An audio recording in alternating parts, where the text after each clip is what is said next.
des belles ressources aussi dans le sac de Bienvenue à la maternelle pour la lecture. Et on peut initier notre enfant aux rimes. On peut présenter du nouveau vocabulaire, l'apprentissage de plusieurs concepts également à travers les livres.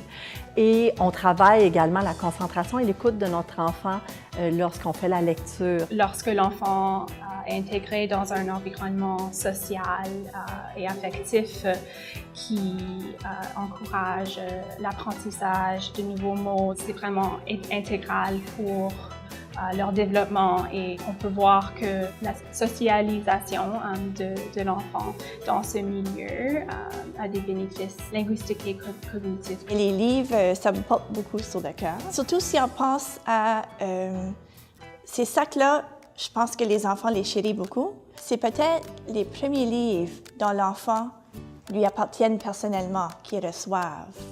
Et donc, moi, ça m'est très important de recevoir le sac en ces buts-là. L'important, d'abord, est de développer chez l'enfant un certain amour pour apprendre, lire, réfléchir, prendre des décisions, raisonner. Et ensuite, cet enfant va vouloir apprendre. C'est vraiment une question de parler avec leurs enfants régulièrement, de lire régulièrement avec leurs enfants, de chanter, de jouer et d'écrire avec leurs enfants. C'est dans ces actions simples que les parents peuvent vraiment s'impliquer dans la littératie. De s'asseoir avec l'enfant puis juste lire les images avant même de raconter l'histoire parce que là, on écoute l'enfant, on l'entend s'exprimer, on voit ce qu'il est capable de lire à travers les images parce qu'on sait que lire les images, c'est aussi une stratégie de lecture. Ce qui est important, c'est le lien que tu crées quand tu prends 2 minutes à passer avec ton enfant. On a la chance de retrouver dans notre sac Bienvenue à la maternelle 3 beaux livres, 3 belles ressources. À la maison, on préconise la lecture